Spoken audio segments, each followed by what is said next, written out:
say no. هي مقدرة إن أنا أقول لأ. Don't touch me in that way. Don't come that close to me. Whatever it may be that needs to be said. لا تلمسني أو لا تتعامل معي بهذه الطريقة. لازم يكون في مقدرة إن أنا أقول لأ. هما ما بيكونش عندهم المقدرة دي. It takes a sense of personal power on the inside of us to be able to set those kinds of boundaries.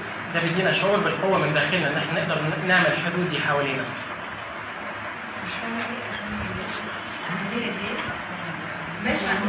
لازم يكون جواهم الشعور ده إن هم يقدروا ما تقربش مني قوي، ما تلمسنيش، لازم تبقى موجود. هم ما بيكونش عندهم بقى ده مش عايش بطريقة أنا على طول يبقى حاسس إن هو ما عندوش المقدرة إن هو يقول لأ. يحس إن هو ضحية باستمرار. Something else that we want to communicate to these clients حاجة تانية المفروض نشاركها مع العملاء دول أو مع الضحايا دول is a sense of respect. إحساس بالاحترام، إن أنا أحترمهم يعني. I find this amazingly easy to do. حاجة ظريفة إن أنا أعملها. The reason for that is these people are survivors. يعني الناس دول لازم يحيوا يعني مخلوقين. And as I sit with them while they tell their stories, ولما بتقعد معاهم عشان يقولوا القصص دي.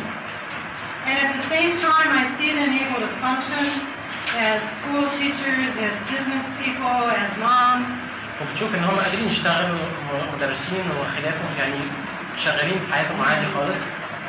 I am in awe of an inner strength. بتحس ان يعني عندهم قوة داخلية.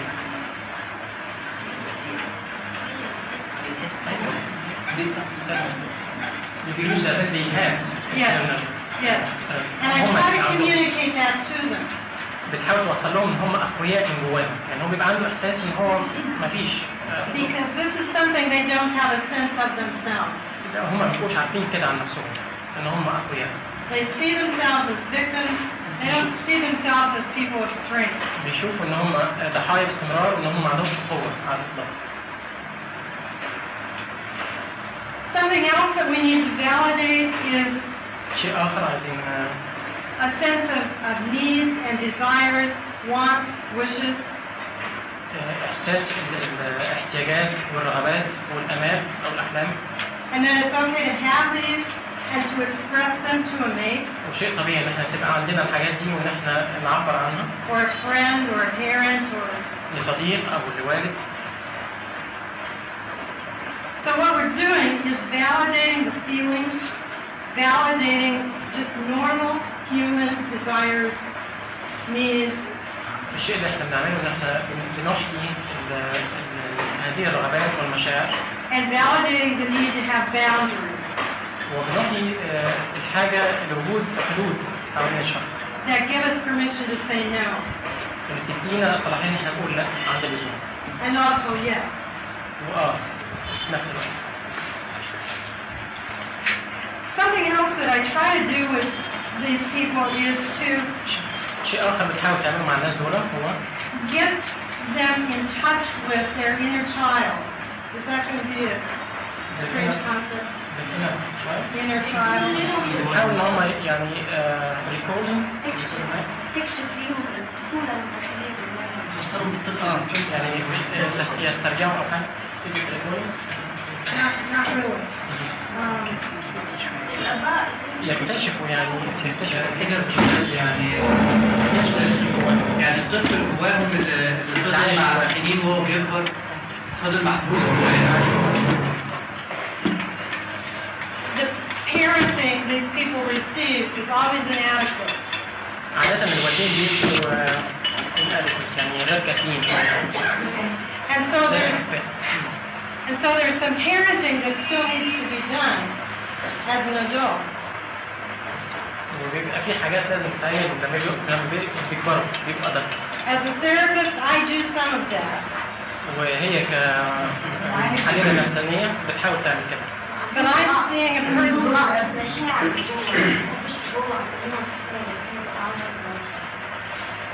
But I'm seeing a person 1, 2, or 3 hours a week. بتشوف الناس دول ساعة أو 2 أو 3 في الأسبوع. So we try to teach them how to parent themselves. بتحاول تعلمهم إزاي يبقوا آباء لأنفسهم. And they do various things as a part of this process. وبيعملوا حاجات كتيرة في نفس العملية دي. Some of these people never had a blanket بعض الناس ما عندهمش بلانكت بطاطين يعني. or a stuffed animal, a teddy bear. A stuffed animal, a teddy bear. حاجة اللي بيلعبوا بيها When they were a child. لما كانوا أطفال. So they go out and they get one now. عشان كده بيروحوا بتخليهم يجيبوا لعب وحاجات كده. بيعيشوا طفولتهم وهم كبار. And they carry it around with them. ويشيلوها معاهم وهم ماشيين. And whenever they feel a little scared. ولما بيحسوا إن هم خايفين. Or anxious. أو قلقين. They can remind themselves that they're going to take care of themselves. بيذكروا أنفسهم إن هم يعني قادرين إن هم يخلوا بالهم من روحهم. And they're not going to let anything bad happen now. وإن مفيش حاجة وحشة هتحصل دلوقتي. ومش هيسمحوا بحاجة وحشة تحصل دلوقتي. Because now they're an adult. لأن هم دلوقتي كبروا. And they can prevent. ويقدروا يمنعوا. In the present. في الوقت الحالي. People from doing bad things to them. الناس إن هم يعملوا حاجات وحشة ناحيتهم. We have to give them permission to vent a lot of anger. To ventilate. Ventilate. Yes. يعبروا عن يعني تديهم فرصة إن هم يعبروا عن غضبهم. أو يعني يتنفسوا أو يعني يطلعوا من جواهم بالعربي. I try to facilitate that in several ways. بتحاول تسهل الحاجات بطرق عديدة. One is by having them write a letter. إن هم ممكن يكتبوا جواب. To a parent or both parents. للوالد أو للوالدين. Sometimes we use what we call the empty chair technique. أحيانا بيستعملوا حاجة بيقولوا عليها الكرسي الخالي. Where we'll have them pretend that their parent is sitting in another chair. إن هم بيتخيلوا إن الوالد موجود في كرسي. In the counseling office. في مكتب المشورة. And they tell that empty chair, the parent, how they feel. وبيكلموا يعني بيتخيلوا والده أو أحد الوالدين موجود وبيحاول يكلمه ويقول له هو بيحس بإيه أو مشاعره إيه. About what they did. عن اللي حصل ليهم. This is not something that happens in just one session. ده ما بيحصلش في جلسة واحدة. It happens across sometimes years. أحيانا بياخد سنين. Many years. أحيانا سنين طويلة. Because the anger got stored up for years. لأن الغضب ده اتشال لمدة سنين طويلة. And it can take many years for it to come out. وعشان يخرج أحيانا بيحتاج سنين طويلة. Journaling is something else which can facilitate this process. في حاجة تانية ممكن تسهل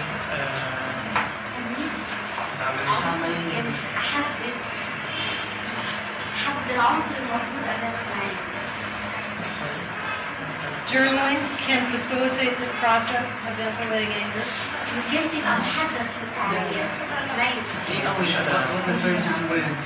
Journaling, keeping a diary, a journal. يعني مذكرات أو يوميات.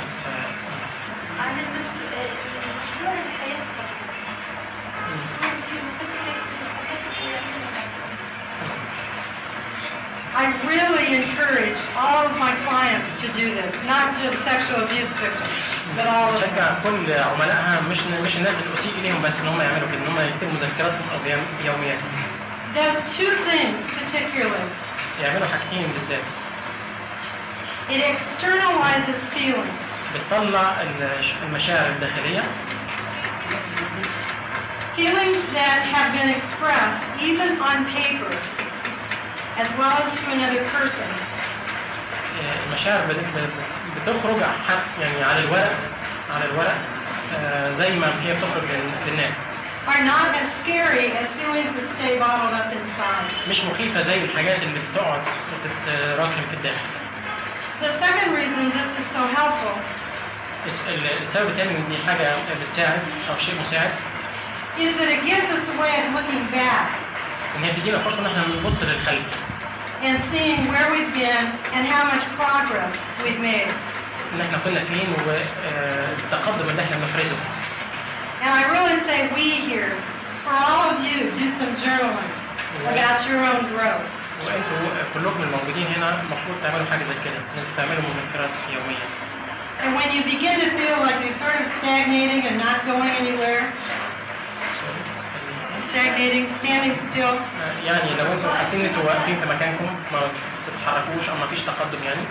you can look back at where you were 6 months ago or a year ago. بتبص لورا وبتشوف أنت كنت فين من 6 أشهر أو من سنة مضت. And you go, wow, وبتندهش. I've really changed since then. إن أنا اتغيرت خلال الشهور اللي فاتت دي أو السنين. بس بشوف مدى التقدم اللي أحرزه في الفترة اللي فاتت.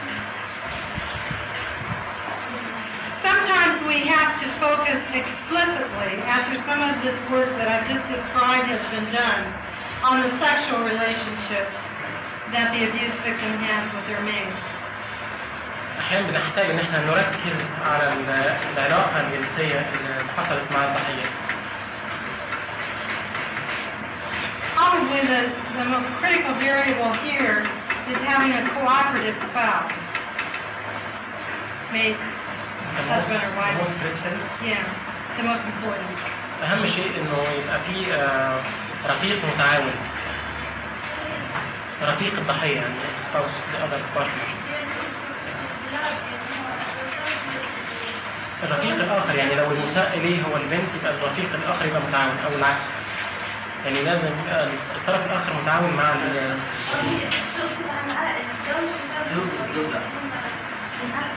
husband wife الطرف الآخر مسائلين الطرف الثاني يبقى هو متعاون لازم يبقى متفاهم الوضع اللي حصل. The reason that's so important is there's usually a period of time. الشيء المهم إنه ده مسألة وقت. Sometimes years. أحيانا بتبقى سنين. When the sexual relationship is very difficult if not totally cut off. إن بتبقى العلاقات الجنسية صعبة إن لم تكن مقطوعة تماما. And what we have to try to do is to give the victim, the abuse victim, to return to them a sense of control. ونحن بنحاول إن الضحية أو العميل يحس إن هو عنده شعور بالتحكم. And so if we have a woman whose husband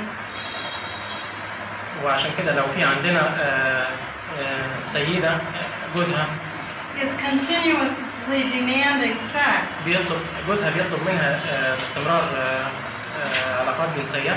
that really works against her recovery. ده بيعطل شفائها. What's ideal is if both of them will come in at that point. يعني الطرفين لازم يبقوا متعاونين في الموضوع ده. And we can help the husband understand what the wife needs to experience. ولازم الزوج كمان يبقى متفاهم الزوجة لازم تحس بيه أو تمر بيه. Which is the opportunity to invite him to relate to her body. هي فرصة The privilege to invite him to relate to her body. بندعوه إن هو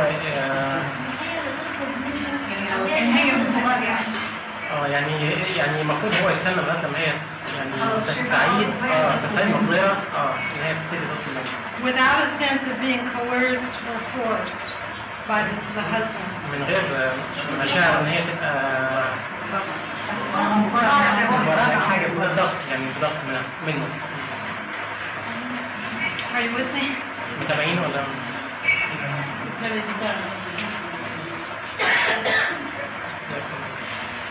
Good. A lot of marriages, quite frankly, don't make it through this. A lot of marriages don't survive. أحيانا زيجات كثيرة لا تصمت.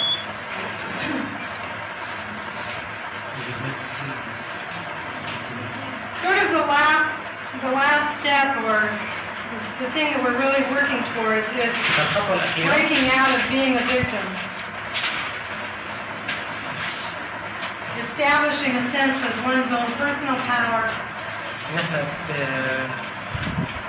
بنبني internal بالقوة الداخلية.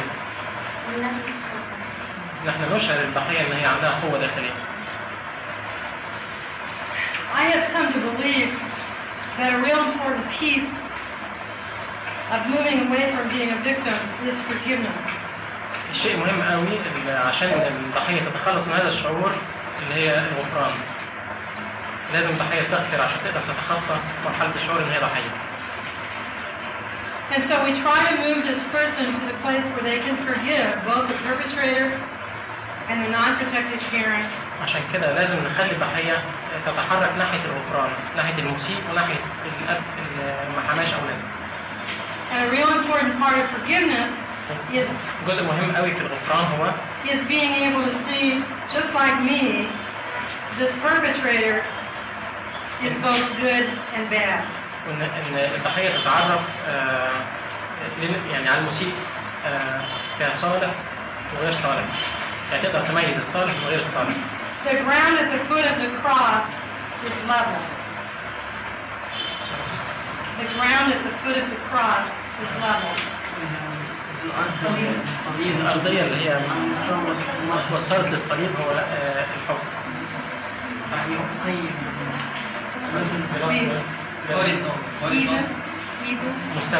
مستوية.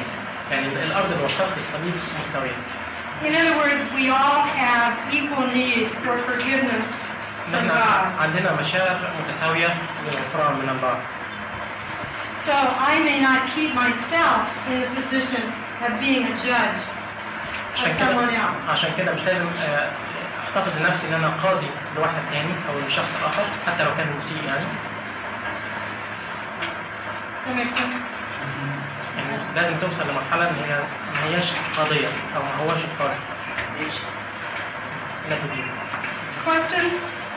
اي اسئلة؟ Yes. I wonder if letting my client to know or to identify his part of responsibility so that he can confess only his part and do not feel that he is responsible for all the acts. This may be useful. I mean, if the client in the work of abuse be shared by some seduction or some leaving himself for the other abuser. Do you think this may be helpful to identify his small part, even if it is small? يعني السؤال بيقول هل المفيد ان احنا نشعر الضحية ان هي ليها جزء في الدور في الحادثة اللي حصلت ده ولا لا؟ الدور في المسؤولية حتى لو بإغراء أو حاجة مش كده؟ مش عارف بس هو العقل كان بيقول يعني هل المفيد ان احنا نشعر بالمسؤولية؟ Identify his actual or their actual role and to confess only their part or his part. I tend to believe by being passive and leaving the other.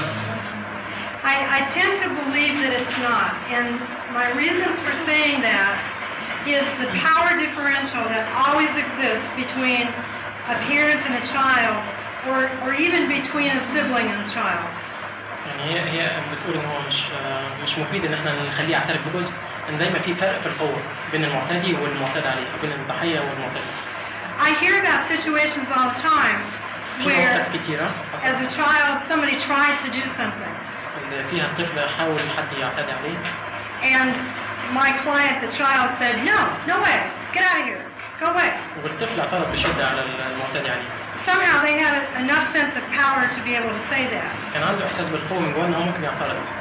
When the abuse occurs, there's a dynamic created that doesn't allow for that boundary, that limit to be set. لما بتحصل الإساءة ما بيكونش في حدود واضحة، عشان كده ما بيبقاش مسؤول يعني، وما بيكونش في ذهنه إنه ممكن يعمل حاجة زي كده. With a parent, the dynamic is often that that's the only thing the child gets from that parent. في النقطة دي المفروض الوالدين هم اللي يمنعوا حاجة زي كده إن هي تحصل. It's the only way nurturance comes. يعني هم الوالدين هم المفروض يتدخلوا في وقت زي كده إن هم يمنعوا حاجة زي كده. And so the obstacle المشكلة to saying no is just too great for the child. إن هو يقول لا دي مشكلة يعني بالنسبة للطفل ما بيقدرش. Up to any what age? That's a good question. I have not personally had any, but I have known of cases where women well into their 20s were still having intercourse with father. بتعرف ناس لغاية العشرينات يبقى في علاقة بينهم وبين والديهم.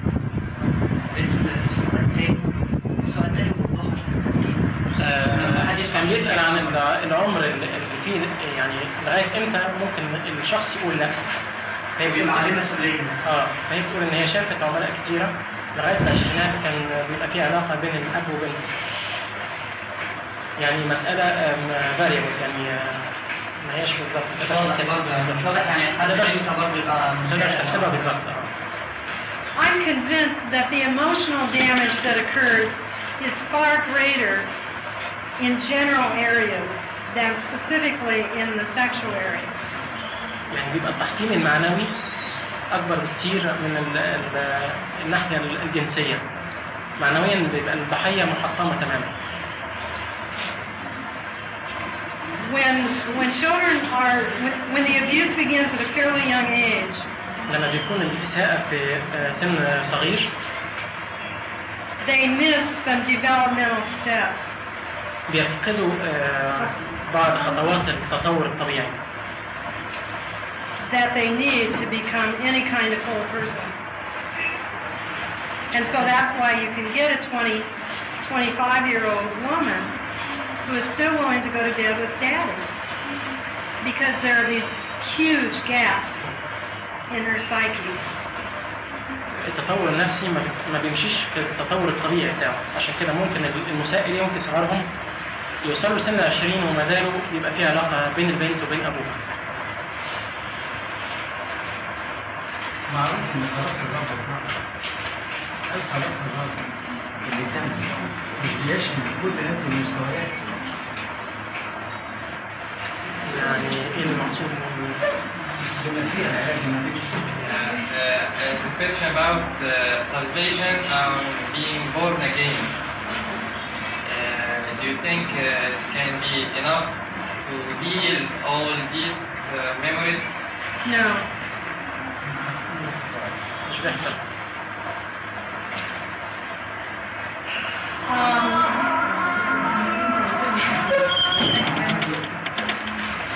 You know what this sounds about? This is prayer.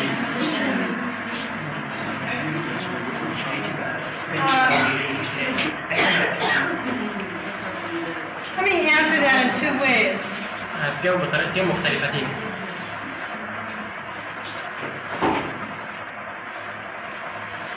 I think it is possible. شيء محتمل. I think that God is a God of miracles. الله هو إله المعجزات. I think that God heals cancer. الله يشفي السرطان. I think that God heals heart problems, whatever the physical problem may be. I believe that God heals those. الله يشفي أي مشاكل عاطفية.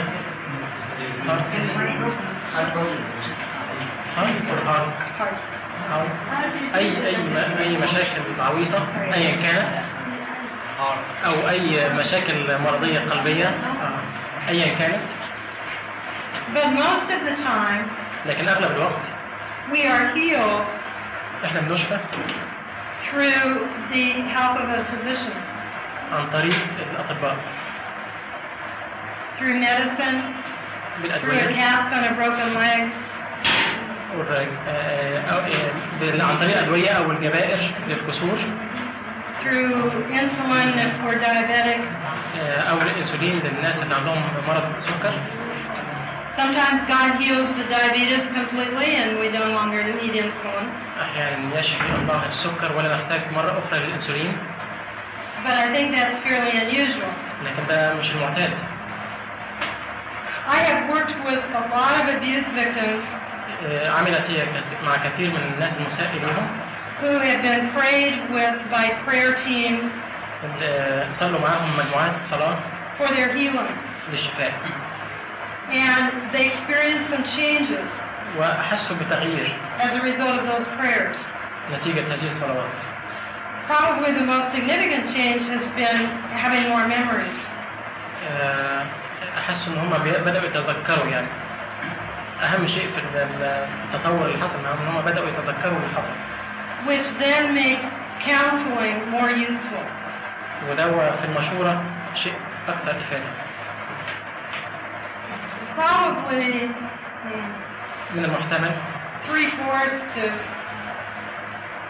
at least 3/4 of the victims that I've worked with 3/4 الضحايا التي عملت معهم are solid believers كانوا ناس مؤمنين who have spent some time expecting God to heal the abuse and the pain from that, وكانوا يتوقعوا شفاء إلهي، but who finally realized that God heals that abuse through the work of counselors, لكنهم أدركوا إن الله بيشفي عن طريق المشورة، and that the counselor is the arms and the ears and the mouth of Jesus for that person. وأن المشيرين هم أيدي وأعين وفم الله المتحدث إليهم.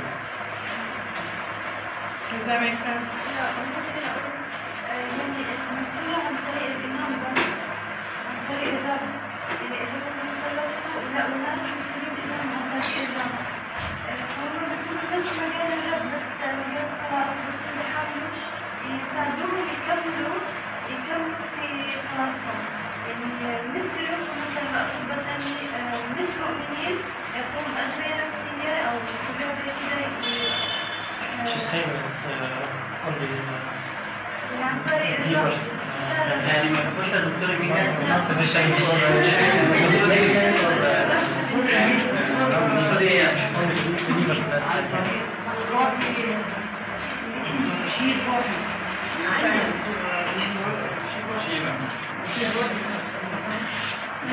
Yeah, for the most part I would agree with that. هي بتتفق معاكي. I think some of this work can be done by non-believers, but there are certain pieces of it that are necessarily spiritual. جزء ممكن يتم عن طريق غير المؤمنين، لكن في جزء لازم روحي. أنا عندي سؤال. She has two questions. أول حاجة لو في طفل حصل عليه اعتداء وهو صغير طفل يعني. If we have a child who was abused when he was a child. وهو ممكن ما يكونش عارف أو أنكر أو ناسي. هل احنا ناخده ونبتدي نصحي في الذاكرة دي ونعدي ونغير أفضل ولا نسيبه؟ وهو ناسي إن هو طفل 20 سنة أو بعد سنة أو سنتين تاني واحنا عارفين الحاجات دي. Try to remember what has happened to him while he was Let me clarify. The abuse happened a few years earlier. بيقول ان الاعتداء حصل بدري يعني من سنين طويله. يعني حصل مثلا طفل حدود السنه يعني. طفل عندنا يعني حصل لها اعتداء. young child female who was abused سنها كام مثلا؟ 9 years. والاب والام اخذوا الموقف ده على اساس ان هو بيخاف من المجتمع. Try to hide the dissidents for fear from the community. والكونسلر عرف الحكايه دي مثلا او واحد الاسيس عرف يصح ان احنا نعالج بدري ولا نستنى بقى ولا خلاص الاب والام الموضوع مات على كده يعني.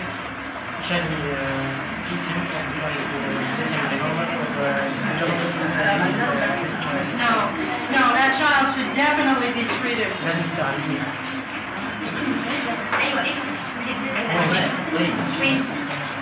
As soon as anybody knows that it's happening, immediately.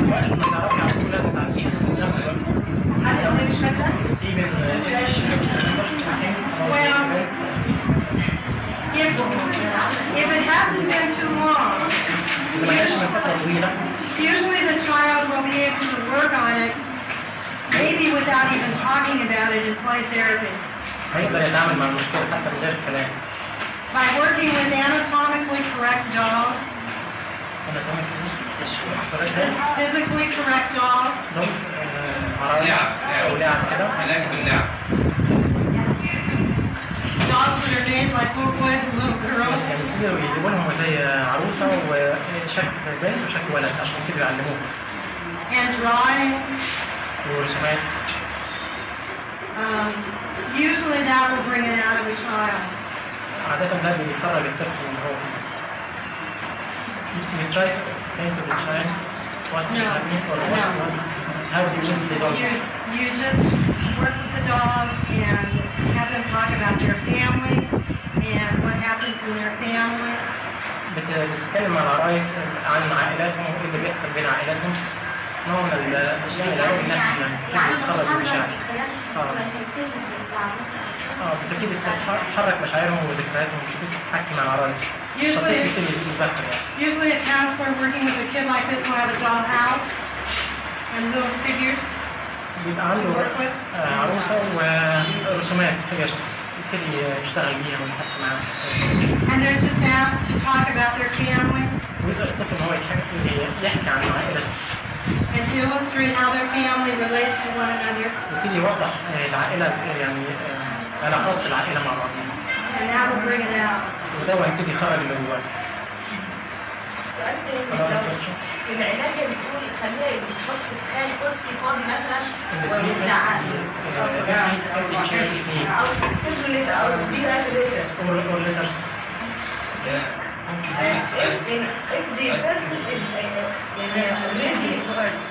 طب قولي السؤال عشان نترجم. قولي السؤال ماشي. لو الشخص نفسه موجود الاب والام موجودين او لو المعتدي موجود هل صح ان احنا نجيب المعتدي ونجيب الاب والام اللي هو جواه مضرب ناحيته ونقعدهم ونخليه يقعد يزعق لهم مثلا او يقول لهم انتوا زعلانين هل لو الشخص موجود شخص موجود يعني كل يوم يشوف الشارع The abuser is present and the child sees this abuser. العلاج في حالة لو الشخص موجود يعني. هل صح ان احنا نديله قدام ولا لا؟ What is the treatment if the abuser is present in the field of the child? In their daily life? Yes, in their life, it's still present in their daily life. Again, if you're trying to face it as abusers, sure.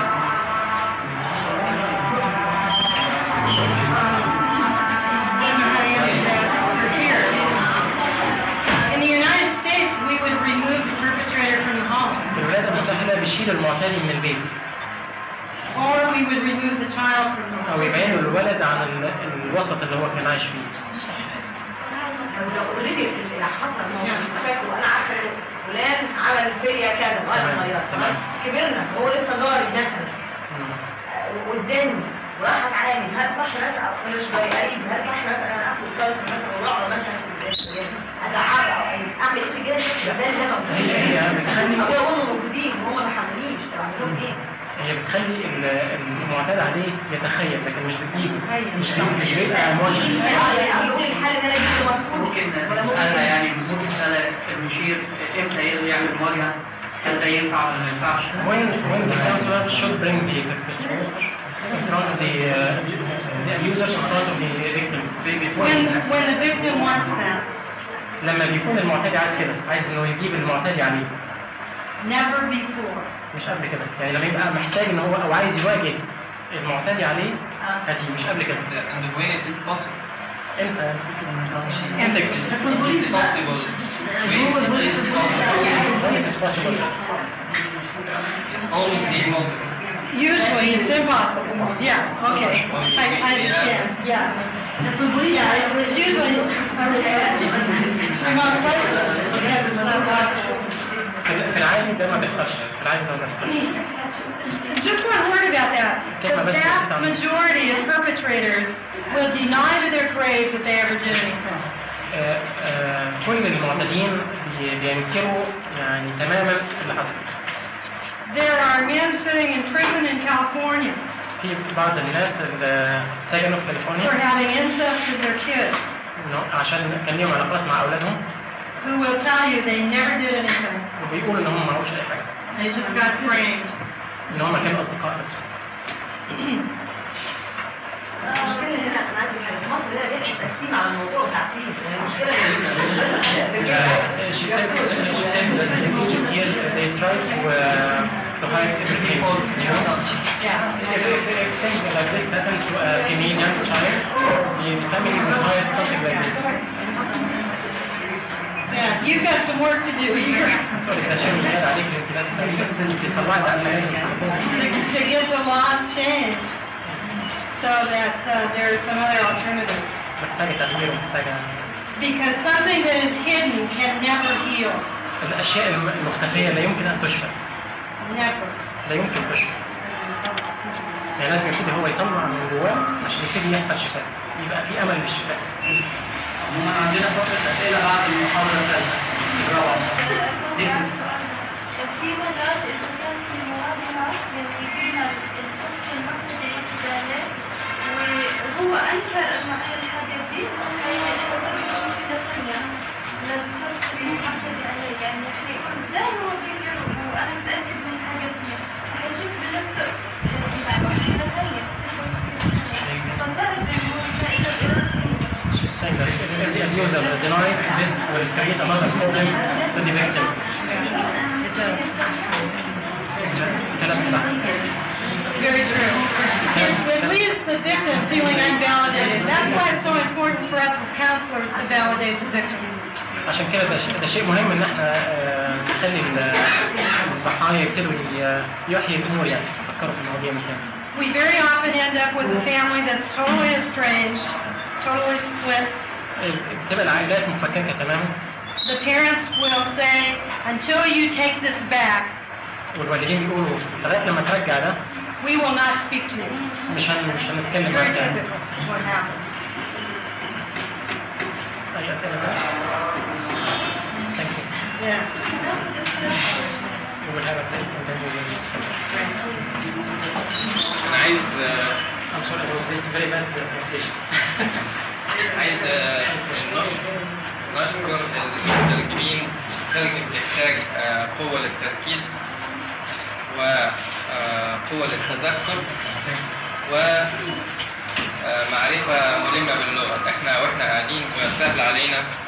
Rather than going to depression, which I had mentioned before on lunch, I'm going to move to talk about incest now. And if we have time to get to depression later this afternoon, we will. But I'm going to switch the order. هو حسب الوقت هي ادتنا فكره يعني بسيطه شويه عن الاكتئاب من خلال المحاضره اللي خدتها الصبح فهي هتخش في موضوع تاني دلوقتي ولو كان في وقت اكتر هتشرح اكتر عن موضوع الاكتئاب.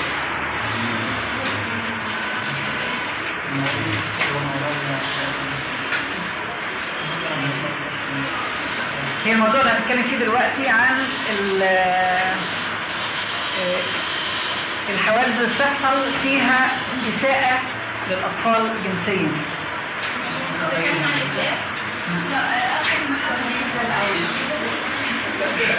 هي هتتكلم في الموضوع ده وبعد ما يخلص لو في وقت هتتكلم عن موضوع الاكتئاب.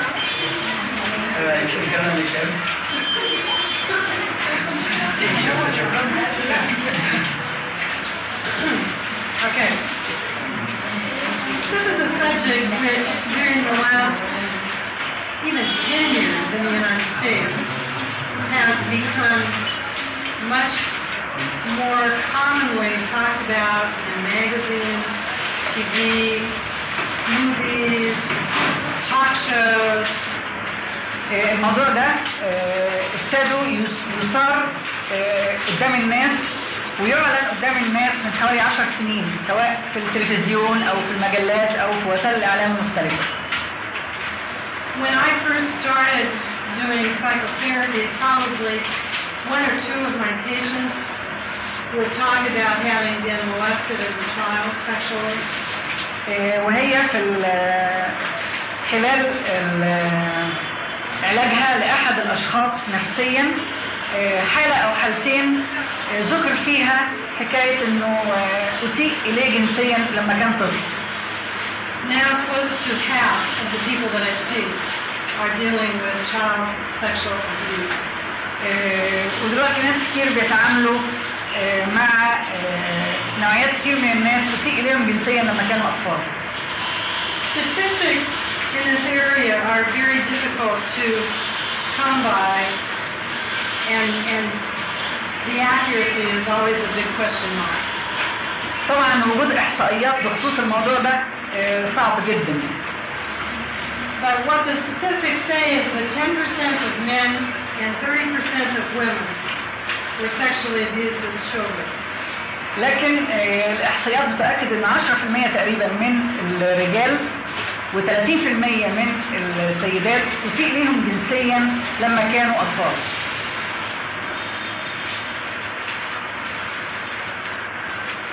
Is the word perpetrator even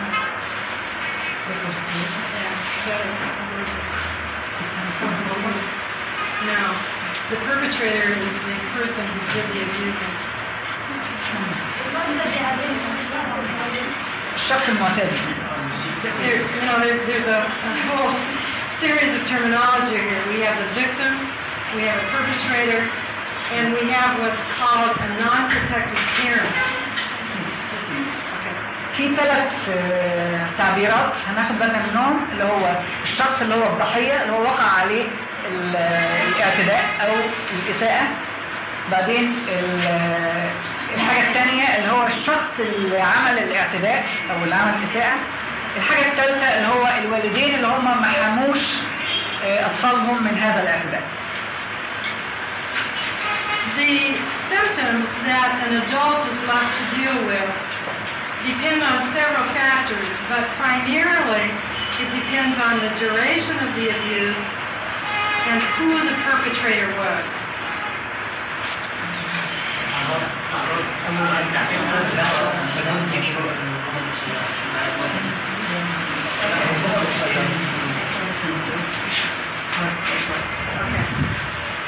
الأعراض بتاعت الشخص المعتدى عليه بتعتمد على مين هو الشخص اللي أساء ومين الشخص اللي أساء إليه والفترة اللي هي حصل فيها الإساءة دهيت. يعني الأعراض اللي بيعاني منها الشخص اللي أسيء إليه جنسيا بتعتمد على مين هو الشخص اللي اعتدى عليه جنسيا، دي نمرة 1. نمرة 2 الفترة الزمنية أخذت قد إيه وقت يعني. For example, a girl مثلا فتاة who was abused once by a neighbor boy أسيء إليها جنسيا بواسطة واحد من الجيران will not have the kind of difficulty as an adult. أسيء إليها مرة واحدة، فدي ما كانش عندها قوي الصعوبة يعني إنها لما تكبر ما كانش فيه مشكلة قوي بالنسبة لها. That someone will have who has intercourse with the biological father, with the natural father. يعني لما يكون واحد من الجيران عمل كده مع واحدة من يعني بنت من بنات الجيران، دي حادثة أقل طبعا غير لما يكون مثلا أب هو اللي اعتدى على بنته جنسيا. يعني دي وقعها على البنت مختلف خالص لما يكون وقع حد من الجيران عليها. From ages 9 to 15. وده في الفترة ما بين سن 9 ل 15 سنة. Does that make sense? فاهمين؟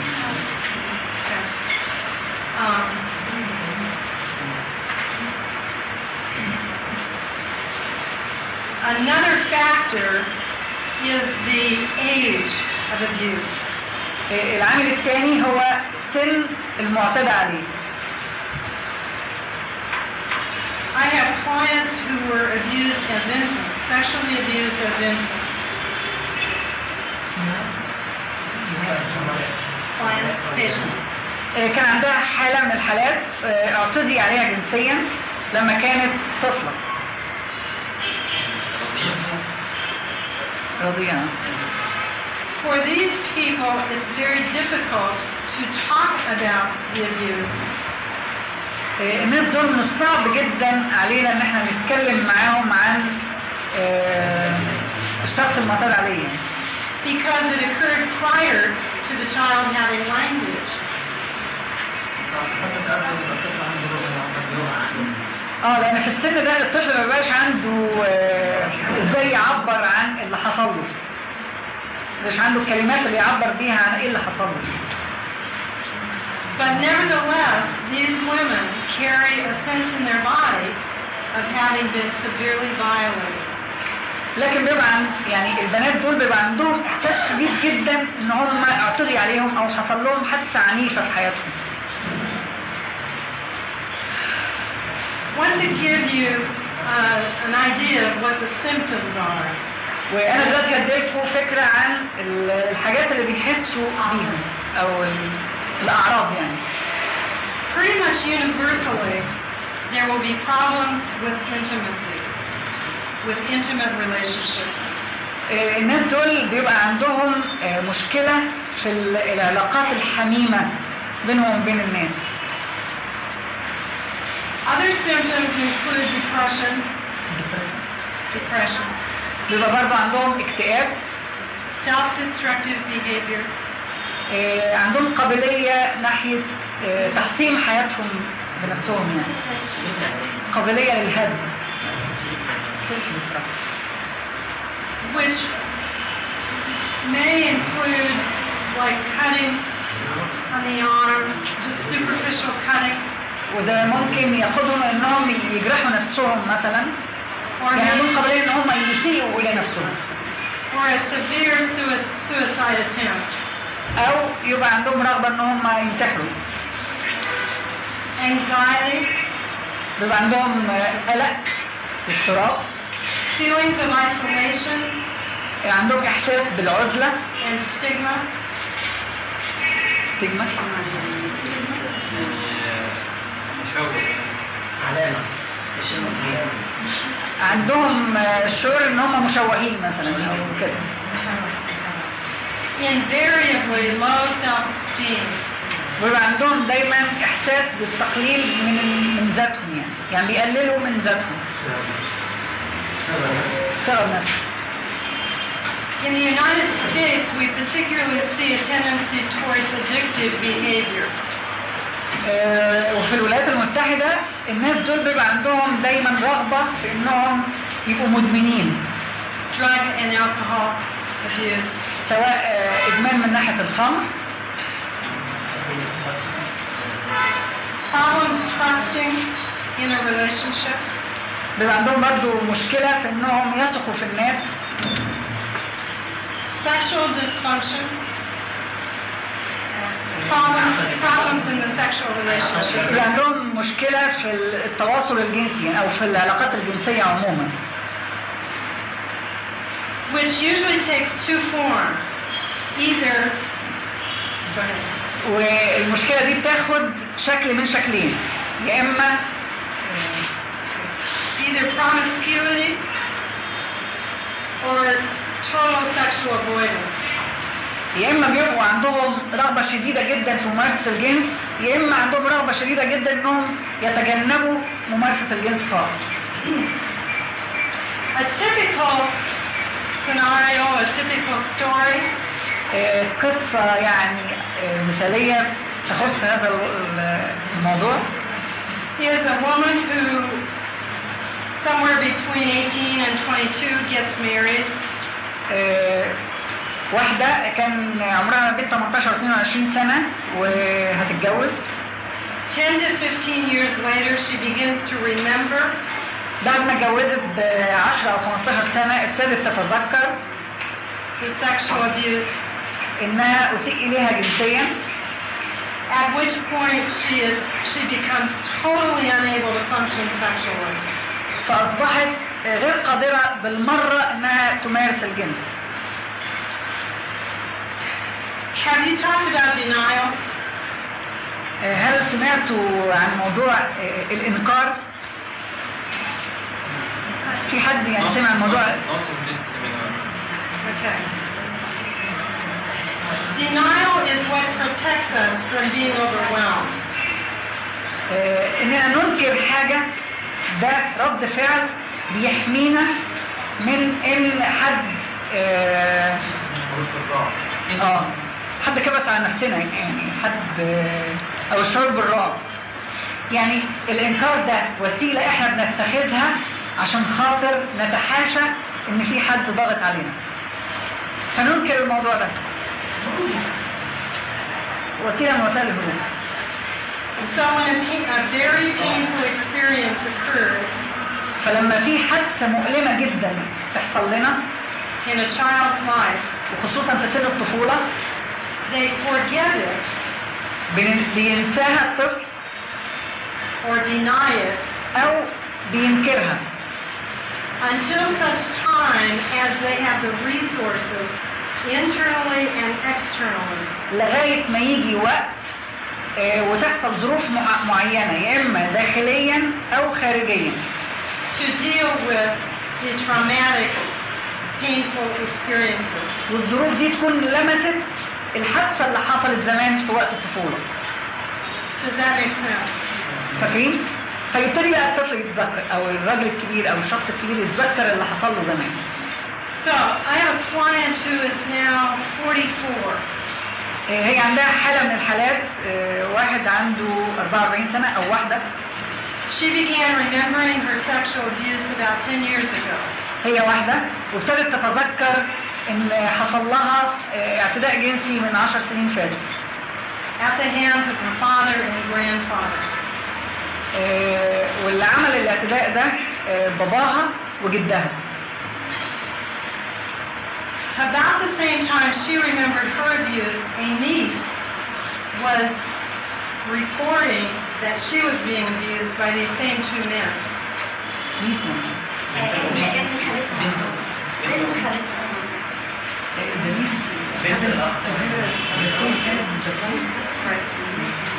وبنت اختها برضو حصل لها نفس الاعتداء اللي حصل للشخصة دي برضو من الاب ومن الجد، يعني تكرر مع بنت اختها نفس اللي حصل لها. الناس باباها وجدها فين؟ نفس الشخصية هم اللي لا دي باباها وجدها ودي باباها وجدها. Same person. Same persons. The same persons were the perpetrators. نفس الاثنين الاولانيين هم عملوا مع الشخص الثاني. Meanwhile, 3 months ago, بعد كده من 3 شهور من قبل كده my client's sister, who is 5 years younger, الأخت الحالة اللي هي بتتعامل معاها دي كانت أقل منها ب5 سنين، أصغر منها ب5 سنين. has remembered her own experiences much more vividly than my client remembered hers. تذكرت بأكثر وضوح عن اللي حصل لها برضو أكتر من أختها اللي هي الأكبر منها. فاهمين؟ يعني الشخص في شخص هي بتتعامل، فاهمين؟ في شخص هي بتتعامل معاها نفسيا، يعني بتعالجها نفسيا. أختها الأصغر منها ب5 سنين حصل لها نفس اللي حصل للبنت دي. والشخصة الجديدة دي كانت بتتذكر بأكثر تفصيلا ايه اللي حصل لها عن اختها الاكبر منها. يعني برضه اسيء اليها جنسيا. I tell you this story to illustrate هي بتقول لكم القصة دي عشان خاطر توضح لكم that the timing of when people are going to remember is very unpredictable. عشان توضح ان الوقت اللي فيه الشخص المعتدى عليه بيتذكر اللي حصل له ده بيعتمد على حاجات كتير وما نقدرش نتنبأ بيه يعني. Last year I was working with a 57-year-old man. السنة اللي فاتت كانت بتتعامل مع شخص عنده 57 سنة، راجل who started to remember his sexual abuse at the hands of his stepfather. والراجل ده ابتدى يتذكر ان جده جوز مامته اعتدى عليه جنسيا. He had had no previous memories whatsoever. He had lived all of his adult life. وهو عاش طول فترة حياته هو مش متذكر الموضوع ده، لكن عند سن 57 سنة ابتدى يفتكر الموضوع ده. There is what we call an incest syndrome. Incest syndrome. الاعتداء من الأقرباء. في تعبير بيقول الاعتداء ما بين الأقارب يعني. This includes guilt about the incestual activities. في شعور بالذنب تجاه يعني حادثة زي كده تحصل بتعمل حاجة اسمها شعور بالذنب. If you think about it for a minute, you can understand why this is true.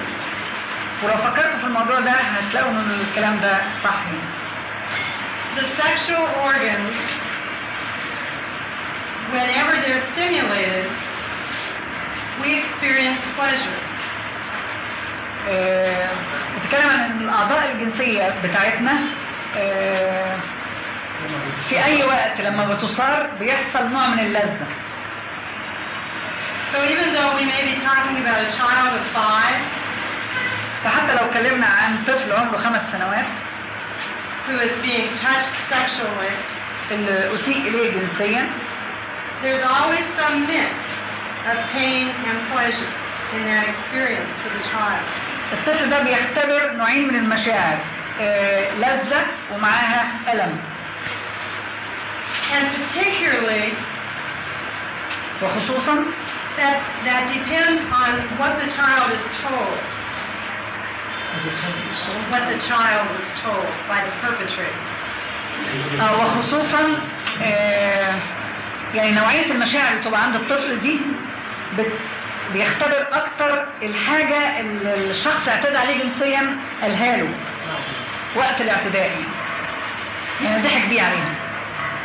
Typically, if it's a parent, they tell the child لو كان الأب هو اللي عمل كده مع ابنه that the reason they're the victim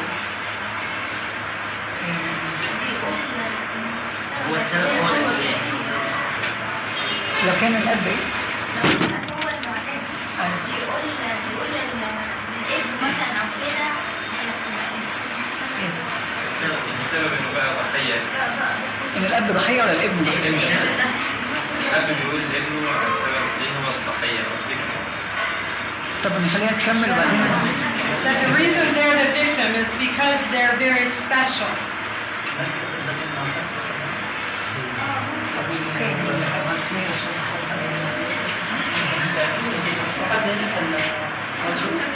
What you are saying that the event that is convincing the victim that the victim is the reason. Right. Reason, right? Right. But their specialness is the reason this is happening. Yes. يعني هو بيقنع الراجل الضحية إن هو ده السبب اللي حصل.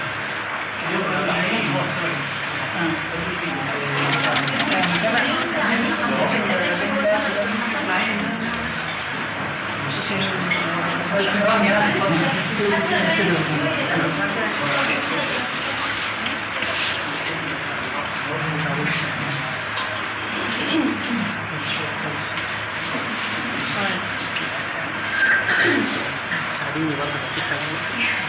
In addition to that sense of guilt, بالإضافة للشعور بالذنب اللي موجود عند الضحية, there is also grief بيبقى فيه نوع من الحزن and depression. واكتئاب. When a relationship between a parent and child becomes incestual, لما بيكون في علاقة بين أب وابن, the normal relationship between a parent and child is lost. العلاقة الطبيعية بين الأب والابن بتفقد. And so there is grief about that loss. وعشان كده بيبقى فيه حزن عن العلاقة المفقودة. Another part of the syndrome is questioning one's memory. جزء آخر من السندروم هو جزء عن الذاكرة. Some of these incestual experiences are so horrendous, so awful, so horrible, so terrible, so inhumane. You get the gist of it without the translation. that when a victim begins to remember them, لما الضحية يبتدي يفكر أو تبتدي تفكر they think this is too awful to have ever happened. بيحس إن ده شيء فظيع إنه ده يحصل له. I must have dreamt it, I must be making it up. Could never happen to anybody. يعني لازم يصلح اللي حصل. طب لو انا حلمت ان هو ما حصلش يعني هو بيتخيل ان هو حصل له حاجه بس ما حصلتش. بيحصل له ايه يعني؟ بيحاول يكتب يعول اللي حصل او يصلحه. هنصلح أو حاجة كده. And so they disbelieve their own memories. That's a real common experience for these victims. عشان كده ما بيصدقش الذاكرة بتاعته. ما بيصدقش نفسه يعني ده حصل. The first client that I mentioned, whose niece and then sister has recently remembered. العميل الأول اللي كانت بتتكلم عنه اللي هي البنت وبنت أختها اللي أسيء إليهم. The memories of her sister have been so helpful to her. ذاكرة الأخت كانت مفيدة ليها. Because the sister's memories are very vivid. لأن كانت ذاكرتها حاضرة أكثر. She remembers the wallpaper that was on the bedroom in which the abuse of both of them occurred. افتكرت التفاصيل اللي حصلت في غرفة النوم. And so this has validated my client's memories, which she has questioned for all these 10 years. The sister's memories have validated my client's memories. يعني بدأت تفكرها باللي حصل لأختها الأكبر منها. Even and she's doubted her own memories كانت بتشك في ذاكرتها عن اللي حصل ليها من 10 سنين. I don't know if you can imagine what it would be like to have experienced a major trauma. هل تقدروا تتخيلوا حاجة شيء فظيع زي كده يحصل؟ And then be unsure whether it happened. And maybe some of you have had that experience. I don't know. والضحية ما بتصدقش نفسها يعني ما بتصدقش اللي حصل. It just shakes one up at the very center of our being. بيهتز أو بتهتز الضحية للي حصل ده. Because who we are is a function of what we've experienced to a great extent. لأن إحنا عبارة عن ما اختبرناه. And so when we question what we've experienced, we end up being uncertain about who we are. لما يعني بنختبر أو بنختبر حاجة زي كده الناس يعني الضحية بتشك في نفسها عن ماذا نحن أو ماذا تعني الضحية لنفسها. Another characteristic of the victim is anger, resentment, rage, directed at the non-protective parent. شيء آخر عن الضحية إن هو بيبقى في غضب شديد عن الآباء اللي ما حموهوش عن إن ده يحصل له. Sometimes it takes years to get to that place. قد يأخذ هذا سنين لكي نصل لهذه النقطة. More than anything else, when children are growing up, أكثر من هذا لما الأطفال بيكبروا they have a need to believe that their parents are good. بيبقى عندهم شعور إن والديهم كويسين. That they're good people, that they love them, and that they were good parents to them. إن هم آباء صالحين ومحبين. So when we remember that one of our parents did something which puts them in the category for a while at least of being not good. عشان كده لما بيفتكروا إن أحد الآباء حصل منه شيء يخليهم أو يوضعهم تحت أمل إن هم آبائهم غير صالحين. It becomes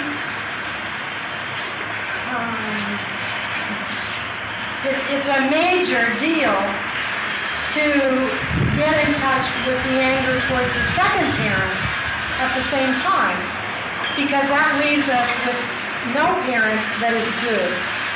ده بيخلي الضحية في غضب ناحية الوالد الآخر الوالد الآخر لما بيحطهم في كاتيجوري في تحت مصنف آخر إن هم غير صالحين.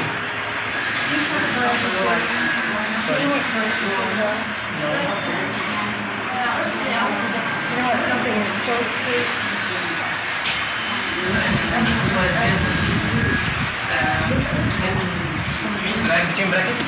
Yeah. I put good and bad in brackets. Because none of us are either all good or all bad. يعني هم مش موضوعين تحت تصنيف، في تصنيف ناس صالحين وغير صالحين. ايوه بس لما بيحصل الاعتداء بتبقى in between.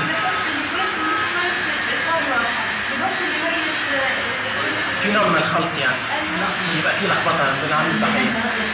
ما تقدرش تقول كلمة جود دي كلمة كويسة كلمة مطلقة أو وحش كلمة مطلقة. يعني بنحط فيها زي القوسين ونفكر فيها شوية. يعني الصح والغلط يتحسب فيه. يبقى في خلط، نوع من الخلط يعني. You cannot define what's good. Absolutely. There's a mix.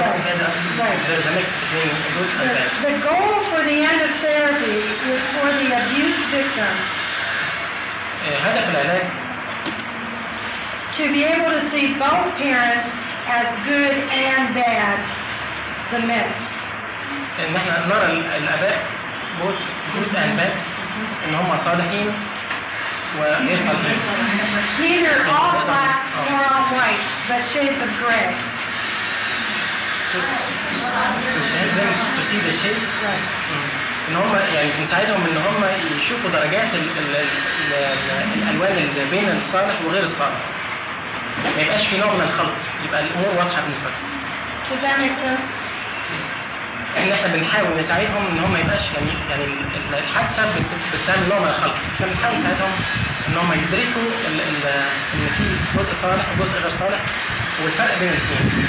But for a while, as they're working through the feelings about the abuse, they need to see the parents as all bad. We need to let them see that the parents are bad. بنحاول نوضح لهم ان والديهم كانوا سيئين في الفترة دي. That's part of getting in touch with the anger about having been violated. عشان نقدر نوصل للغضب اللي جواهم نتيجة الاعتداء عليهم. متابعين ولا الأمور اختلطت؟ There's a mix. Okay. Another characteristic of the syndrome is impaired self-esteem. شيء آخر مميز للحالة دي إنه في نوع من الصغر النفس. Poor social skills. ما بيقدرش يتواصل مع الآخرين. And either extremely seductive behavior towards members of the opposite sex. Seductive.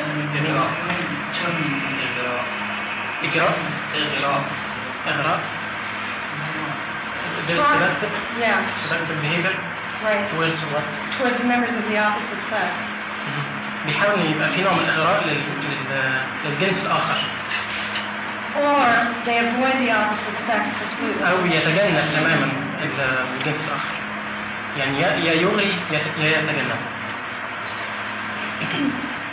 There's one piece of research that has not been done very effectively, and that is كان في بحث اتعمل to correlate the relationship between child sexual abuse and homosexuality. بيربط بين الإساءة للأطفال وهوموسيكشواليتي الشذوذ الجنسي. It seems as though there is a high percentage of people who have been sexually abused في نسبة كبيرة من الأسيء ليهم وهم أطفال who spend some time relating only to members of the same sex. بيرتبطوا لفترة ما بنفس الجنس. And depending upon their experiences during that period, وبيعتمدوا على خبرتهم في هذه الفترة and whether or not they believe it's wrong spiritually to be doing that. They realize that this is wrong. Whether or not they do is the issue. if they don't think it's wrong, then they're likely to stay with that homosexual behavior.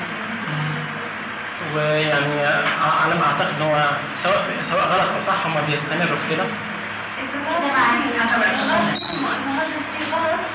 بيستمروا فيه. I see a fair number of sexual abuse women particularly. هي شافت ناس كتير أسيء إليهم وخصوصا البنات who have had some homosexual relationships. اللي بعد كده كان ليهم علاقات مع نفس الجنس شذوذ. They come into therapy to deal with that issue. جم للعلاج عشان يعني يتعاملوا مع هذه المشكلة. And end up remembering the sexual abuse. وتذكروا الإساءة اللي حصلت ليهم في الماضي. And as they work that through, they're able to leave the homosexual relationships and develop intimate heterosexual relationships. واستطاعوا أن يتخلصوا من الشذوذ ويتجهوا لممارسة العلاقات العادية. Okay, that's the syndrome. هو ده السندروم. هو ده المرض. هو ده. This is heavy stuff. Treatment. العلاج.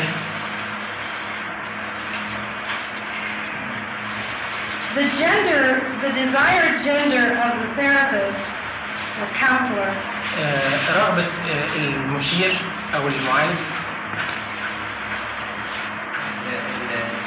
الكونسلر. الجندر هو التميز الجنسي، تمييز الشخصية، تمييز الجنس. Gender desire of the counselor. Depends on the desires of the client. تعتمد على رغبات العميل أو الشيء الضحية اللي جاية. Which usually depends on the gender of the perpetrator. اللي هي بتعتمد على رغبة المسيء. جنس المسيء. Pardon? The sex of Yeah. gender. Yeah. Gender means the desire or Gender means the sex. the sex, yes. Male or female. In other words, وبكلمات أخرى. when a client calls and says that they'll only work with a woman, لما بيجي العميل ويقول إن هو بيشتغل مع امرأة. that's my first hint. دي الملحوظة الأولى. That this person may be dealing with sexual abuse. إن هذا الشخص أو هذه الضحية يساء إليها. These people know who they can be comfortable with. They know who they're going to be comfortable with and who they will not be able to tolerate. بيعرفوا هم بيبقوا مرتاحين مع مين ومش مرتاحين مع مين.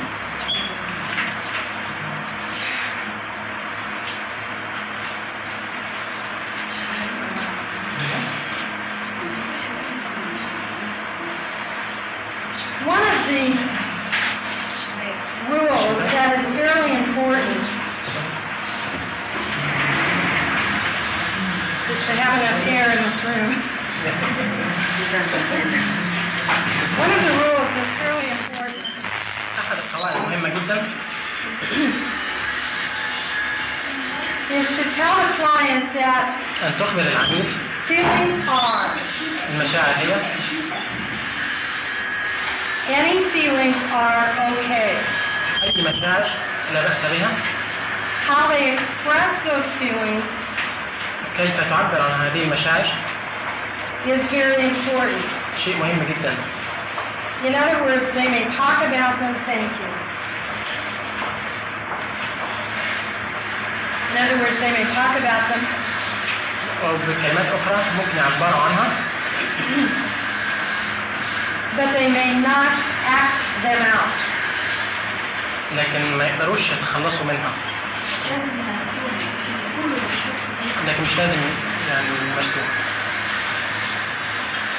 In working with these clients, في العمل مع هؤلاء العملاء أو الضحايا the counselor usually is seen as the perpetrator or the non-protected parent during the course of counseling.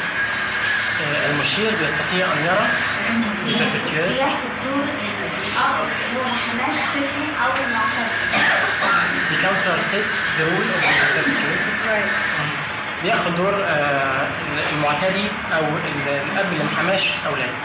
So the client experiences feelings that directed at the perpetrator or a non-protected parent for the counselor. Those feelings get transferred. عشان كده الضحية أو العميل بيوجه مشاعره ناحية المشير، وكأنه بينقل المشاعر اللي كان ناحية المعتدي أو الأب الغير حامي بيوجهها ناحية المشير. So it's okay for the counselor to tell me that she hates me, that she can't stand my guts. عشان كده مفيش مشكلة إن هي ممكن تقول للمشير إن أنا بكرهك أو إن أنا مش قادرة أتحملك. But it's not okay for her to hit me. لكن مش كويس إن هي تضربني. And those kinds of boundaries need to be set down before the issue arises. وهذه الحدود لازم تبقى واضحة قبل مناقشة الأمور دي. And we do that just by talking about feelings. وبنعمل كده بمجرد الحديث عن المشاعر. That feelings are المشاعر هي feelings are neither good nor bad. لا هي وحشة وهي كويسة. And any feeling can be expressed verbally. وأي مشاعر لازم يعبر عنها. Does that make sense? هل ده مفهوم؟ ممكن أوضح حاجة إن هي تقصد أن الشخص اللي عرض الاعتداء لما بيجي يدخل المشكلة، الشخص اللي عرض كل المشير فيه هيقعدوا مع بعض والمشير هيفهم الشخص النظرة لأنه أنا مكان الاعتداء عليه بالظبط كده، أو مكان الأب اللي ما حماش هو يتعامل معاه إنه أنت لم تحدث بالظبط كده، ممكن يعبر عن مشاعره ناحيته. يعبر عن مشاعره أكيد هو بيكره عشان يخرج مشاعره السلبية. هذا الحاجة دي إنه إحنا نشير يتفهم الحاجة دي، بس الحاجة اللي مش لازم تحصل أحيانا يضربوا أو بالظبط كده. أما يطلع في حد الأمور مختلف عنه؟ بالظبط كده زي ما تقول فتحي. اوكي ماشي. Okay. Some steps in working with these people. بعض الخطوات أثناء العمل مع الناس دول. There will be the need to tell the story. Basically. في احتياج إن العميل يخبر أو يعني يفسر اللي حصل أو القصة اللي حصلت. The memories come when it's safe enough to remember. The memories come when it's safe enough to remember. يعني يتذكر لما بيحس بالأمان إن هو يبتدي يتذكر. يعني لازم نديله شعور بالأمان عشان يبتدي يطلع اللي حصل زمان.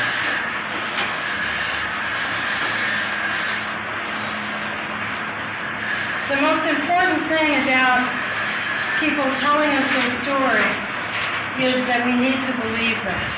شيء مهم جدا وعشان يبتدوا يتكلموا ان احنا نحسسهم ان احنا بنصدقهم في الكلام اللي بيقولوه.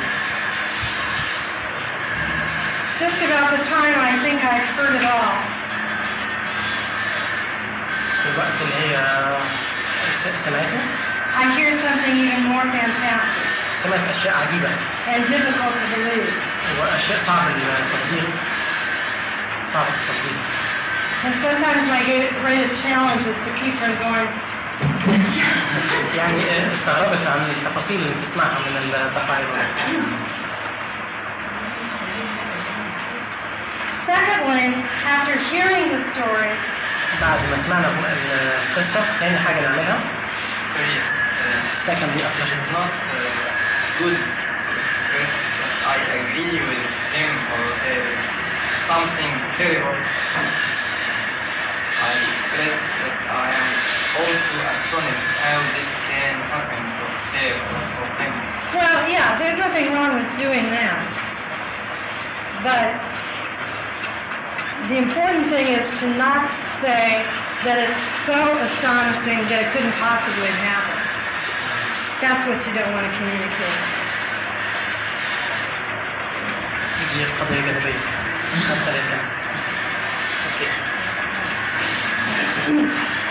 Then we usually need to reframe the memories. Reframe. ننشط الذاكرة يعني نحاول ننشط الذاكرة. عادة أو refrain or refrain يعني ننظم الذاكرة بتاعتك. Right. Particularly around the guilt. Particularly around the guilt. خاصة حوالين الشعور بالذنب. A child is never responsible. الطفل غير مسؤول. Even if it's a sibling, a brother or sister, who may be just a year or two older.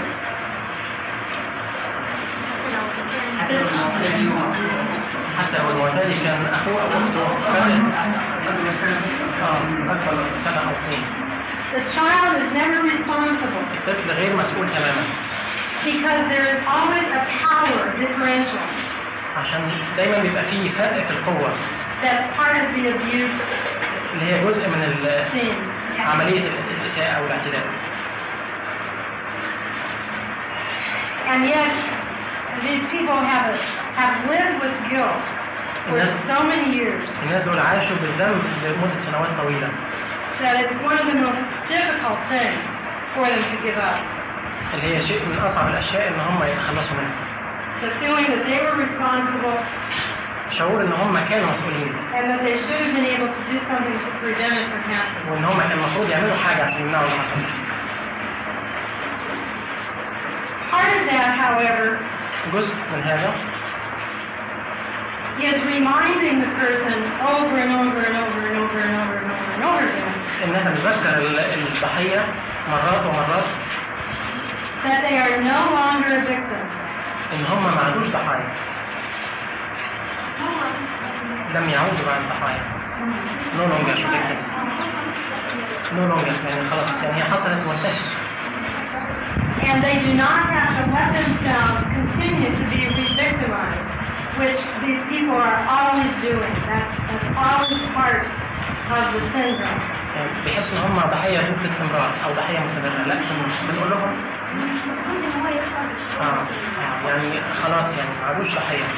They're usually being re-victimized or the victimization continues from their parents. الشعور إن هو ضحية ده ما بيجي من الوالدين أو And oftentimes is perpetuated by his spouse. وبيزيد بالطرف الآخر. Who is abusive. اللي هو مسيء. And sometimes by children even. وأحيانا عن طريق الأطفال. Because these people have grown up with no sense on the inside or little sense on the inside of having any power. يعني هم بينشأوا إن هم ما عندهمش أي إحساس بالقوة من جواهم. Do you know what I mean by a sense of internal